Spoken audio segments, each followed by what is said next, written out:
They say you should always prepare for the worst, but it turns out that these beloved actors didn't have to. From horror classics to historical epics, these hit movies featured stars who weren't exactly optimistic about their work during production.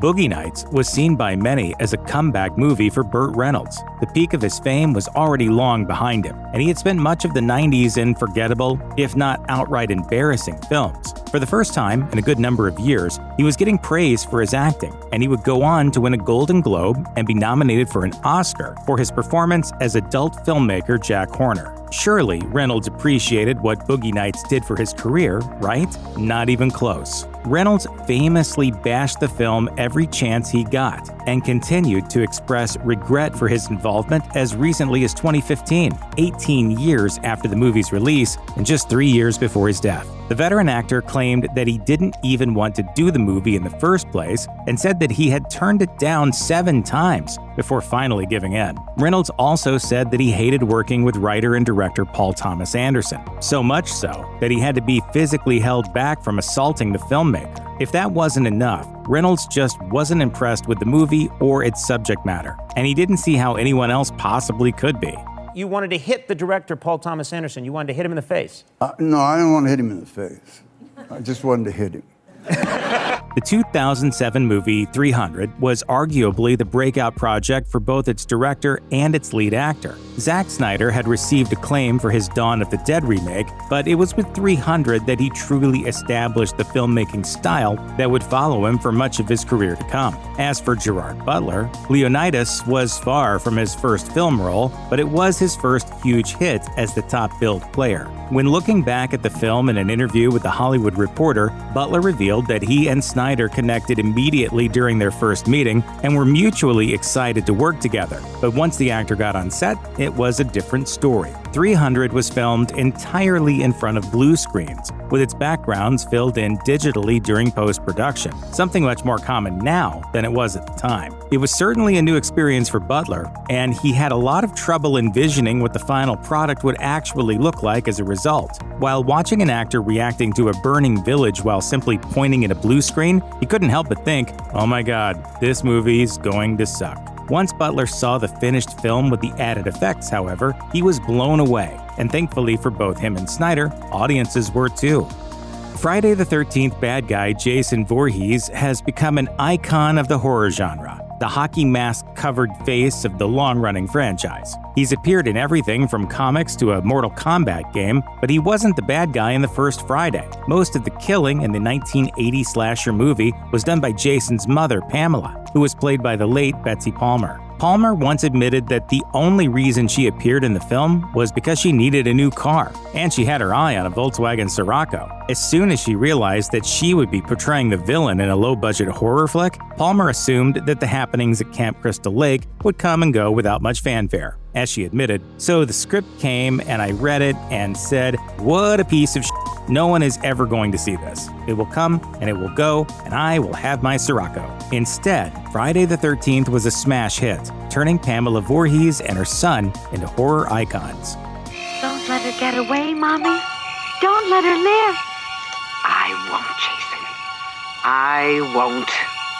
Tommy Lee Jones is known for playing no-nonsense characters that aren't afraid to hurt feelings, and if his co-stars are to be believed, Jones himself has a similar reputation. From his disdain of Jim Carrey on the set of Batman Forever to his clashes with director Barry Sonnenfeld during the production of Men in Black, there might be a good reason why Jones is frequently typecast as a crotchety grunt. Even while working on the movie that earned Jones his only Academy Award thus far, The Fugitive, Jones still didn't seem all that happy to be there. He also didn't seem to think the movie was any good. In a Rolling Stone oral history of the film, Jones recalled a moment when he was filming a scene and things just weren't falling into place. So he immediately assumed that the worst was going to happen. As he put it, I remember thinking in the back of my mind, I'll never work again. This is never going to work. And the best thing I can do is be as clear, concise, and coherent as possible. Deliver these lines as cleanly and dutifully as possible, and maybe I'll get another job one day, somewhere down the line. Like many people in Hollywood, Chris Pratt was hesitant to believe the first Guardians of the Galaxy movie could succeed. After all, the Guardians were a C-list squad with far less name recognition than the Avengers and X-Men. Both Pratt and director James Gunn admitted that they were both worried that their careers would be over if, as some pundits predicted, the film turned out to be Marvel's first bomb. Pratt, in particular, was amazed that Marvel even opted to fund the project. Remarking about Hollywood executives, everyone wants to win big, but no one wants to gamble. The actor continued, "Every rule said, you don't make a movie with a talking tree. You don't spend this much money on a raccoon with a gun." For me, I was like, oh, so this movie is going to bomb. Done. This is the end of my career. There's a little pea coming out of me right now. More than $700 million and heaps of critical praise later, the Guardians were household names. Pratt was the face of a franchise, and Gunn was one of Hollywood's hottest writer-directors. It may have come out 2 decades ago, but Elf is still one of the newer films to be added to the list of undisputed Christmas classics. Directed by Jon Favreau before his jump to Marvel and Star Wars, the movie stars Will Ferrell as Buddy, a human man who grew up among Santa's toy-making elves. After he learns the truth about his existence, Buddy makes his way to America, and he gets into some pretty wacky hijinks once he arrives. Will Ferrell is one of the most famous comedians around nowadays, but in 2003, he had only recently left Saturday Night Live and was still beefing up his filmography. He still had a famous face, though. While filming the outdoor scenes for Elf in New York City, the cameras were hidden so that Ferrell could get some real reactions out of real people. Unfortunately, some of those people recognized him, and as a result, they expressed concern over the fact that he was walking around in an elf costume and asked if he was doing okay. The experience made the actor question whether the movie was going to work on the big screen, and he worried that it was going to effectively end his movie career just as it was beginning. Obviously, the movie ended up resonating with a lot of people, and Elf was a hit in its day before it became an enduring classic of the holiday season.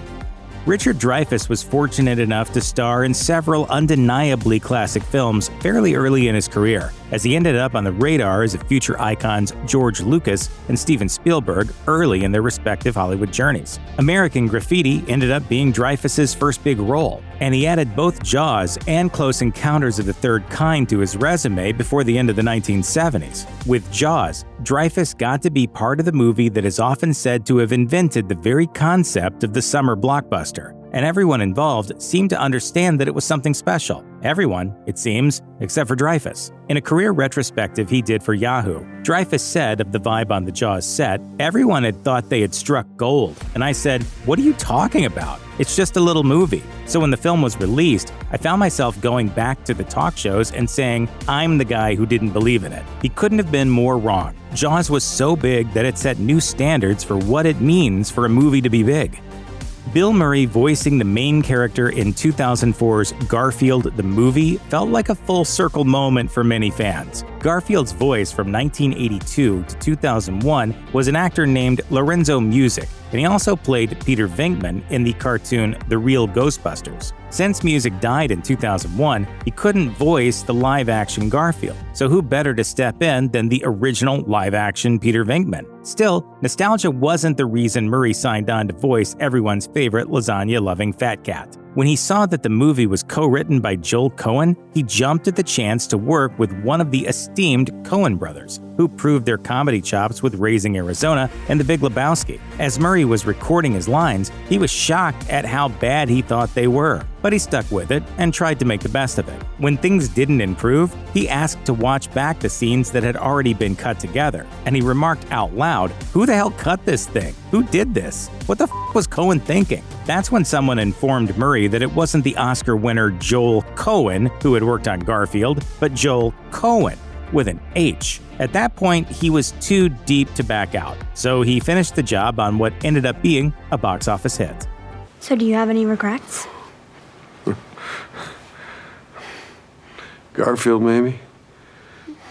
Australian actor Geoffrey knows his way around an Oscar-caliber performance. He's delivered 4 so far, winning for Shine and receiving nominations for Shakespeare in Love, Quills, and The King's Speech. That doesn't mean he always knows going into a project that it's going to be acclaimed, let alone that anyone is even going to be bothered to see the movie at all. He had serious doubts about one of those very projects, and he ended up eating his words. Despite his prediction, The King's Speech was an undisputed success. Rush reminisced on the moment he first received the script for the historical drama about King George VI's struggles with stuttering, recalling, "When we sat and read the initial script, the first thing I read was, well, no one will want to go and see this, let alone, oh, this is an Oscar-worthy film." With that in mind, Rush found it rather funny when people accused the movie of being so-called Oscar bait. But whether or not that was the case, it snagged an impressive 12 nominations and won 4, including Best Picture. As for Rush's assumption that nobody would go see it, The King's Speech was a surprisingly massive box office hit for a movie of its kind, netting over $400 million at the worldwide box office. It's no big secret that Robert Pattinson was never entirely comfortable with the level of fame that starring in Twilight brought him. Thankfully, he's done more than enough acclaimed work since then to successfully distance himself from the 5-movie franchise, and nowadays, he's more commonly associated with films like The Batman and The Lighthouse. But why would Pattinson take on the role of the famously sexy vampire Edward Cullen if he didn't want to be a globally famous heartthrob? It turns out that Pattinson didn't think Twilight was going to be that big at all when he first auditioned and eventually accepted the role. Even though Stephenie Meyer's urban fantasy saga was an unavoidable phenomenon in the United States, it was apparently much less popular in Pattinson's native London. He claimed that when he tried to buy the books for research after he was cast in the first movie, he couldn't find any stores in the city that even sold them. He also stated that among his circle of friends and family, he only knew one person who had read the books, a friend of his sister's. Given all that, along with the fact that director Catherine Hardwicke had only done relatively small films up to that point, Pattinson had no reason to expect Twilight to make much of an impact. Even though Jackie Chan was an international action movie superstar dating back to the 1970s, he struggled for years to fully break into Hollywood. It wasn't until Rumble in the Bronx made it to the States in 1996 that Chan finally got the crossover hit that had eluded him for so long. 2 years later, he starred in the American-made buddy cop action comedy Rush Hour, alongside comedian Chris Tucker, and it ended up being the biggest worldwide box office hit of Chan's career up to that point. While filming Rush Hour, though, Chan didn't think it was working. He was frustrated about not being given more creative control over his fight scenes, and he had concerns about the language barrier between himself and Tucker. Do you understand the words that are coming out of my mouth? Chan had no faith in Rush Hour at all, so much so that, even when the audience at the premiere was loving it, Chan told Yahoo that he was thinking, "Why are they laughing? I just don't understand." The fact that Rush Hour tanked in his native China only seemed to reinforce Chan's feelings on the movie's quality, but it was an undeniably huge hit in the US. Its sequel did even better at both the US and worldwide box offices, even though Chan thought it was even worse than the original. James Marsden has had an interesting and varied career, one that includes comedies, dramas, video game adaptations, musicals, superhero movies, and more. He's also done his fair share of romance films, including one that's especially iconic among fans of the genre, The Notebook, the 2004 Nicholas Sparks adaptation that stars Ryan Gosling and Rachel McAdams in the lead roles. Marsden played Lon Hammond, the guy who McAdams' Allie ends up with after she thinks Gosling's Noah has stopped writing to her, and she later cheats on him with Noah when they reconnect. It's all pretty standard Nicholas Sparks fare, which is exactly what Marsden worried about while he was making the movie. In an interview with Out magazine looking back at his career, he joked, "There are some movies that I've been in that I was sure people would laugh at, that have become huge. I thought The Notebook was going to be a schmaltzy movie of the week type thing, and here we are." Whether The Notebook is schmaltzy or not is a matter of opinion, but as far as money is concerned, the raw data speaks for itself. The movie grossed over $100 million at the box office, and it remains the best-reviewed Nicholas Sparks adaptation to date. It has since been reappraised in a less positive light by a lot of people, but Forrest Gump was a crowd-pleasing hit when it came out in 1994. Star Tom Hanks even saw fit to come out and defend the movie against its detractors, saying that it's only because the movie was such a big hit that people have seen fit to take shots at it in recent years. It's interesting to hear Hanks going to bat for Forrest Gump now, considering that he had moments in which he wasn't especially confident in the movie while the movie was being filmed. During the 2023 New Yorker Live event, Hanks admitted that he questioned director Robert Zemeckis on whether anyone was really going to care about the movie or its lead character. He asked Zemeckis, "This guy sitting on a thing in these goofy shoes and this cuckoo suit with a suitcase full of Curious George books and stuff like that, are we doing anything here that is going to make any sense to anybody?" Hanks claims that Zemeckis did little to reassure him. Instead, the director supposedly responded with, "We may be sowing the seeds of our own destruction." What's my destiny, Mom? You're gonna have to figure that out for yourself. It all worked out fine, including Best Actor and Best Director Oscar wins for the duo. Beyond a few cameos, Rita Moreno was the only member of the original West Side Story movie cast to play a major role in the 2021 Steven Spielberg-directed remake. In the 1961 version, she was Anita, while in the 2021 film, she played an entirely new character named Valentina. Her connection to both films makes her an important part of the overall West Side Story legacy, which makes it all the more surprising that she didn't think the original movie, directed by Robert Weiss and Jerome Robbins, was going to be a success. In a 2021 appearance on 60 Minutes, Moreno admitted flat out, "I didn't even think the movie was going to do that well." She went on to explain that she pulled her co-star George Chakiris aside on the set one day and prepared him for the worst. She said nobody was going to want to see the movie because it lacked fancy costuming, had very operatic singing at times, and was about gangs that danced. Moreno made sure to point out that she found the movie to be brilliant. It's just that she didn't think it would connect with movie-going audiences. But it very much did, and it won her an Oscar, which was her first step toward her eventual EGOT. Anyone who worked on the first couple of entries of the Marvel Cinematic Universe could be forgiven for being unsure if they were making a hit. But when the Avengers broke the $1 billion mark in 2012, there was no denying that the franchise was a massive success. Hype only grew for the MCU, and when Avengers Endgame arrived in theaters 7 years later, it was less of a film release and more of a worldwide cultural event. Considering that it became the highest-grossing film ever at the time in just 3 months, it's hard to imagine that anyone was pessimistic about its chances for success. And yet, Scarlet Witch actor Elizabeth Olsen worried about that very thing regarding the epic climax of the MCU's first 3 phases. During a late-night interview with Jimmy Fallon, she admitted that it's difficult for her to watch herself in new Marvel films because she always assumes that they'll do poorly. I saw Avengers Endgame, and I looked around me and I said, is it our first flop? Avengers Endgame is one of the biggest movies in the history of the world. Yeah. Only several movies in the MCU have disappointed at the box office, and Elizabeth Olsen hasn't appeared in any of them. It seems that audiences always turn out for the Scarlet Witch.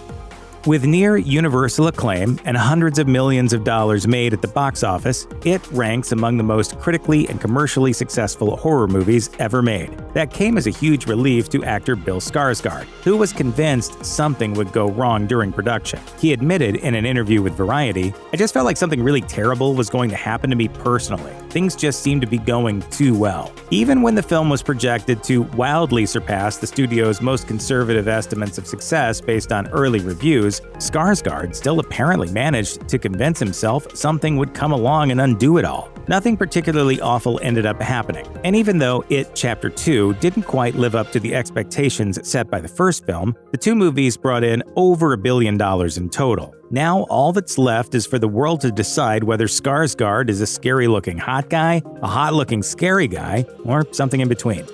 If you had to guess who in the cast of Home Alone was skeptical of its potential to be a hit, or even a decent movie at all, it would be understandable to assume that the person in question was Joe Pesci. While there has been some anecdotal evidence to suggest that to be the case, it was actually John Hurd, the actor behind patriarch Peter McAllister, who loudly expressed his doubts. While appearing on the podcast Here's the Thing with Alec Baldwin, director Chris Columbus explained that John Hurd didn't seem to think that Home Alone was any good during production, and he made sure that everyone around him knew it. Once the final cut of the film premiered, though, Heard had the same reaction as the majority of viewers and greatly enjoyed watching his on-screen son defend his home from the wet bandits. Columbus claimed that during the production of Home Alone 2, Lost in New York, Heard broke character in the middle of a scene to declare, "I just would like to say to Chris and the crew, I owe you a big apology. We made a great movie the first time, and I'm here to support you." Edie Falco didn't exactly think that Avatar: The Way of Water was going to fail. She thought that it had already failed. As one of the most ambitious sci-fi films of all time, James Cameron's 2022 sequel needed a whole lot of post-production to properly transport viewers to Pandora. Editing and effects took years to complete, so actors had to be captured on camera quite a while before the movie was released. It took long enough that Falco assumed The Way of Water, in which she plays General Frances Ardmore, had already come out, flopped at the box office, and been forgotten. During a 2023 appearance on The View, Falco explained that she filmed her scenes for Avatar 2 4 years earlier and moved on to other projects. Since she hadn't heard anything about it for a while, she assumed that it had simply come and gone without much fanfare. Somebody mentioned Avatar, and I thought, I guess it came out and didn't do very well because I didn't hear anything. So I bet it happens, It was only when excitement ramped up for The Way of Water that Falco realized it hadn't hit theaters yet, but she was happy to learn that it hadn't been a failure after all.